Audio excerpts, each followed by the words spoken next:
ආයුබෝවන්. ඇදහිය නොහැකි ලංකාවේ සත්‍ය කියන YouTube නාලිකාව හරහා අද අපි ඔබට ගෙනත් තියෙන ටිකක් වෙනස් විදිහේ කතාවක්.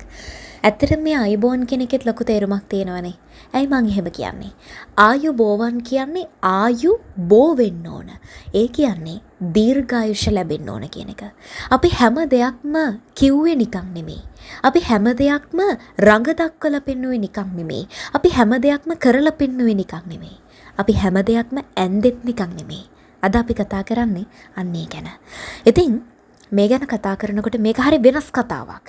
අපි ඉක්මනට යන් වැඩි කාලයක් ගත කරන්න හොඳ නැහැ. මොකද මේ කතාව හැම කෙනෙක්ම අහන්න ඕන කතාවක්. මෙච්චර කාලයක් සිතුවම් වල තිබිච්ච බොරු දේවල් ගැන. එහෙම නැත්නම් මල් ඇඳලා ලස්සන කරපු චිත්‍ර ගැන නෙමෙයි කතා කරන්නේ. ඒ මල් වලින් පවා පෙන්නපු ලස්සන ධර්මතා ගැනයි අපි කතා කරන්නේ.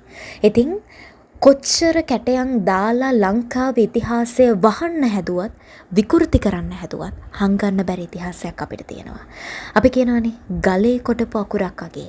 ඒව කවදාවත් මැකෙන්නේ නැහැ. අන්න ඒ වගේ ගලේ කොටපු සාක්ෂි වලින් තමයි අපි අපේ ඉතිහාසය නැවත ලෝකයට හෙළි කරන්න සූදානම් වෙන්නේ.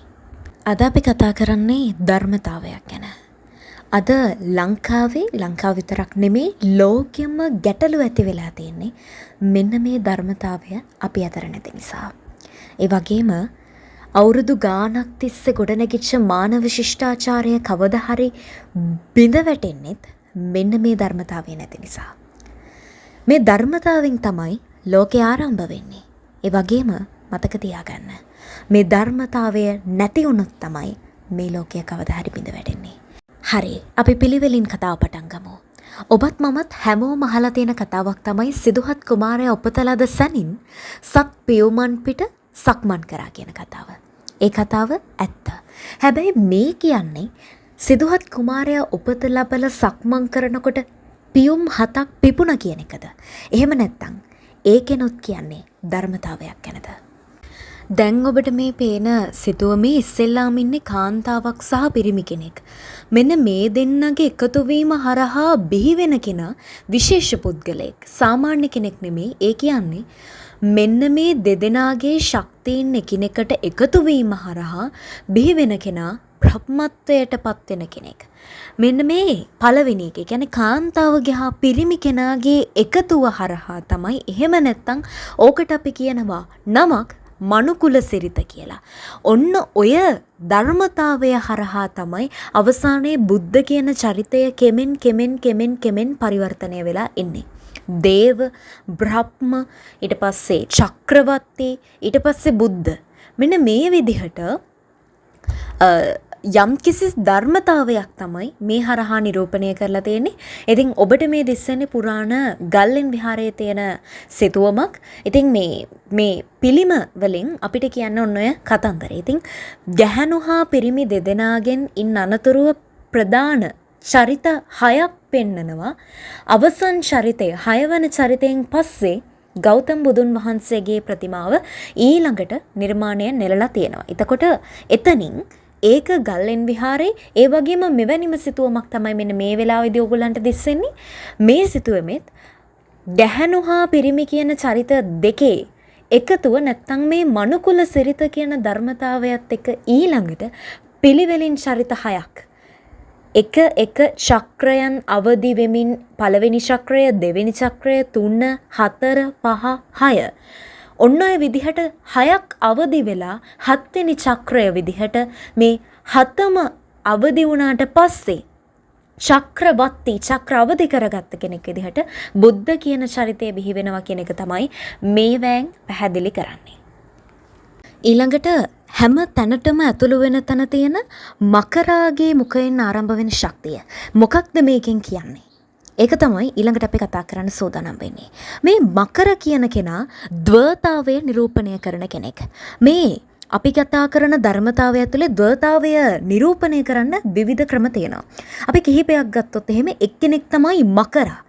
ඔබ අහලා තියෙනවා ඇති අනාවැකි පිළිබඳව. මේ අනාවැකි වලදී එක්තරා අනාවැකි කරුවෙක් වෙච්ච බබා වැංගා. ඒ වගේම තවත් අනාවැකි කරුවන් 4 දෙනෙක් පමණ මේ රතු මකරා අවදි වීම ගැන කියනවා.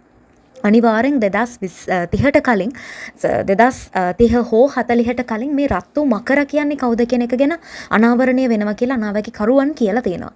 මේ රතු මකර අවදි වෙනවා කියන එකේදී බොහෝ රටවල් තීරණය කරා හිතුවා මේ රතු මකර කියලා කියන්නේ චීනයට කියලා. හැබැයි පස්සේ අනෙකුත් අනාවැකිකරුවන් සහ මීට කලින් හිටපු ප්‍රබල අනාවැකිකරුවන් ආතර් සේක්ලාක් එතනින් එහාට ගිහලා තවත් හිටපු බොහෝ අනාවැකිකරුවන්ගේ අනාවැකි ගැන තීරණය කරලා හොයලා බලලා අන්න නිගමනයකට එළඹෙනවා මේ රතු මකර කියලා කියන්නේ ලංකාවේ සිද්ධ වෙන යම්කිසි වෙනසක් ගැන කියලා. මේක ඇවිල්ලා ආධ්‍යාත්මික වශයෙන් සිද්ධ වෙන වෙනසක්. එතනදී ද්වේතාවය නිරූපණය කරන මකර ගැන තමයි දැන් කතා කරන්න යන්නේ. මේ මකරගෙන් අපි ද්වේතාවය නිරූපණය කරනවා. මකරගෙන් විතරක් නෙවෙයි. තවත් අපි ද්වේතාවය නිරූපණය කරන්න අපි කලින් කතා කරපු ගැහැණු පිරිමි කියන දෙන්න. ගැහැණු පිරිමි කියන දෙදෙනාගේ එකතුව කියන තැනදී එතනදිත් අපි ද්වේතාවය ගැන කතා කරනවා. ඒ වගේම හංසය කියන සතාගෙනත් අපි ද්වේතාවය නිරූපණය කරනවා. ඒකත් කුණ්ඩලීනී ශක්තියට අනුකූලව හංසයාගෙනුත් මේ නිරූපණය කරන්නේ ද්වේතාවය කියන එක ගැන අපි කතා කරනවා. ඊළඟට තවත් මලක් විශේෂ මලක් ඒක තමයි කදිරමල හෙවත් කතිරමල කියලා කියනවා. කතිරමල. මේ කතිරමලෙනුත් අපි ද්වේතාවය ගැන තමයි පෙන්눔 කරන්නේ. ඇත්තටම ඔයාලට පේනවා ඇති මේ රූපසටහන් දිහා බලනකොට මේ මකරගේ ශක්ති ධාරාව ආරම්භ වෙන්නේ මිනිස්යාගේ කොතනින්ද? අන්න ඒක තමයි අද අපි බලන ඊළඟ පොයින්ට් එක. ඒ කියන්නේ හරියටම කුණ්ඩලීනී ශක්තියට අනුව ගැහැණු කෙනාගේ සහ පිරිමි කෙනාගේ එකතු වීම හරහා තමයි ඒක ඇවිල්ලා ඒක දැන් වර්තමානයේ ඔන්න ඔය පිළිබඳව මිනිස්සු හැල්ලුවකට පත් කරලා තියෙනවා මේ කතාව. ඒ නිසාම තමයි අද මානව ශිෂ්ටාචාරයේ කෙමෙන් අඩපණ වීගෙන යන්නේ. හැබැයි අපි කතා කරන පොයින්ට් එක ඇවිල්ලා මේක වර්තමානයටත් මාර වැදගත් ධර්මතාවයක්. ඉස්සර මිනිස්සු මේ චිත්‍ර ඇඳි නිකන් නෙමෙයි. මකරෙක් දාලා දොරටුවක් ඇතුළු වෙන තැනට මකරව දැම්මේ නිකන් නෙවෙයි. හේතුවක් තිබුණා. ඒ තමයි ඒ මකරගේ මුඛයෙන් ගිලිහෙන ජාලාව හරහා කියන්න උත්සාහ කරා. ඒක අපිට හොඳටම පැහැදිලි වෙන පිළිම දෙකක් තමයි අපි දැන් ඔය ඔබට දෙස්සනේ මේ වෙනකොට මේ පින්තූර දෙක. ඉතින් මේවා ඇවිල්ලා හැම දෙයකින්ම කියන්නේ ධර්මතාවයක්. ඔබම කල්පනා කරන්න මේ කියන්නේ මනුකුල සිරිත ගැන. ඒක උතුම් දෙයක්. ලෝකේ තියෙන හරි පිවිතුරු දෙයක්. ඉතින් මේ ධර්මතාවය හරහා තමයි ලෝකේ හැම අවධියක්ම බිහි වෙන්නේ. ශක්කවත්තේ කෙනෙක් වුණත් බුද්ධත්වයට යන්න ආරම්භ වෙන්නේ මුල් පුරුක වෙන්නේ අන්නේ මනුකුල සිරිත කියන එක තමයි අපි දැන් කතා කරන්නේ. මේව ඇවිල්ලා ඊටාම බරපතල කරුණු. මේව ඇවිල්ලා මේ රූප සටහන් ඔයගලන්ට පේන ඇති මේ පිළිම ඊටාමත් පැරණි පිළිම. හැබැයි මේ හැම පිළිමකින්ම කියන්න හදන එක දෙයක් මේ මකරව නිරූපණය කරලා. ඒ වගේම බුදුන් වහන්සේ හිස තියෙන ඒ තැනක් තියෙන මේ මකරගේ ගිනි ජාලා වලින් කියන්න හදන්නේ මොනවද? අවසානයේ ගිහිල්ලා ඉවර වෙනවා. මේ හැම දෙයක්ම විමුක්තිය කියන තැනට තමයි අපිට පණිවිඩය අරන් දෙන්නේ. ඕක එක තැනක නෙමෙයි. කදිරමලෙනුත් පෙන්වන්නේ ඕක. ඒ කදිරමලෙනුත් හැඩේ දිහා බලන්න. නිවැරදි කදිරමලෙනුත් කියන්නේ ඔන්න ඔය කතාවම තමයි. ඒ වගේම අපි ඔය බඹරගලට ගියාම බඹරගල ඊළඟට දඹුලු විහාරේ වගේම පැරණි මහනුවර යුගයේ ඇඳිච්ච චිත්‍රවල ඊට කලින් ඇඳිච්ච චිත්‍රවල ඊටාම පැරණි යුගයන් වල ඇඳිච්ච චිත්‍රවල මේ ගැන කියවෙනවා. ඒ විතරකුත් නෙමෙයි සීගිරි චිත්‍රවල. මේ සීගිරි චිත්‍රවලිනුත් කියන්නේ ඒ දේම තමයි. හරිද? ඉතින් මේ කියන්න හදන දේ හරි වෙනස්. හැබැයි බලන්න මේ හැම එකකම තව විශේෂ දෙයක් තමයි හැම කෙනෙක්ම වස්ත්‍රාභරණ පැළඳගෙන නැහැ. මේ අඹලා තියෙන හැම පිළිරුවකම ඇඳලා තියෙන හැම සිතුවමකම මොකක්ද? නිරුවත් උඩුකය නිරුවත් කාන්තා රූප, උඩුකය නිරුවත් පිරිමි රූප මේව තමයි තියෙන්නේ. සහ මෙතන කාන්තා රූප විතරක් නෙමෙයි බෝධිසත්වයන්ගේ රූප තියෙනවා. ඒ වගේම කාන්තාවන්ගේ විතරක් නෙමෙයි බෝධිසත්වත් විතරක් නෙමෙයි තවත් චක්කවර්තී කියන ස්වරූපයට අයත් රූප අඹලා තියෙනවා. මේ හැම දෙයක්ම එක්ක ඔබට තේරෙන්න ඕන කියන්න හදන යම්කිසි දෙයක්. මේක ඇවිල්ලා ලෝකෙ උතුම් දෙයක්. පූජනීයත්වයෙන් සැලකුවොත් මේ දේ හරියට කරොත් බුද්ධත්වයේ දක්වා යන්න පුළුවන් විදිහේ මාර්ගයක් ගැනයි මෙතනින් විවර කරන්නේ. පොඩ්ඩක් බලන්න මේ රූප රාමු ටික දිහා. ඔබට තේරෙයි මේ කියන්නේ යන්නේ මොකක්ද කියන එක ගැන. හැබැයි කලින් හිතුවා වගේ රාමුවකට කොටු වෙලා මේ දිහා බලන්න එපා. ඔබ හොඳට බුද්ධිමත්ව හිතලා බලලා මේ රූප රාමු දිහා නිරීක්ෂණය කරන්න. ඔබට තේරෙයි වෙනම මාවතක්. අපි යන්නේ ධර්මය මොකක්ද මේ කියන්නේ යන්නේ. හරිම විමුක්තිය ගැන චිත්‍රවලින් එදා කිව්වා. මේ මකරගින් ගිහිල්ලා අවසන් වෙන විදිහ ඒ වටේ තියෙන ඒවා මේ ඇඳලා තියෙන මල් ලස්සනට ඇඳපුවා නෙමෙයි. එතනනුත් කිව්වේ ධර්මතාවයක්. ඉතින් මේ ගැන හොඳට නිරීක්ෂණය කරන්න. හරි. ඉතින් අද වීඩියෝ එකේදී කතා කරේ හරි වෙනස් දෙයක්.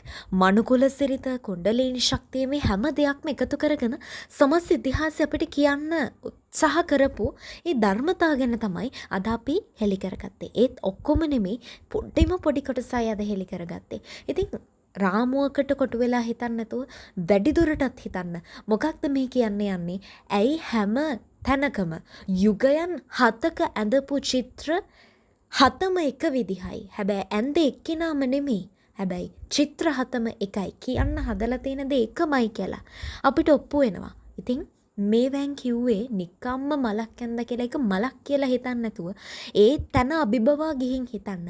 එහෙම හිතපු කෙනෙක් තමයි ලෝකේ කවදා හරි දින්නේ. දිනලා තියෙන්නෙත් එහෙමයි, කවදා හරි දිනන්නෙත් එහෙමයි. ඒ නිසා වෙනස් දෙයකට හිතන්න. ඉතින් ඊළඟ වීඩියෝ එකේදී අපි කතා කරන්න සූදානම් තවත් වෙනස් දෙයක්. ඒ තමයි ඊළඟ වීඩියෝ එකේදී අපි කතා කරන්නේ ඇත්තටම අර්ධ මිනිස්සු කියලා කොට්ටාසයක් හිටියද? අපේ ලංකාවේ අර්ධ මිනිස්සුયો කියලා කොට්ටාසයක් හිටියද? ඇත්තටම ඒක රහසක්. මොකක්ද මේ කියන කතාව? අපි බලමු ඊළඟ සතියේ ගැන කතා කරන්න අපි සූදානම්. එහෙනම් අපි ඊළඟ දවසේ හම්බෙමු. ඔයගොල්ලෝ හැමෝටම සුබ දවසක්. ආයුබෝවන්.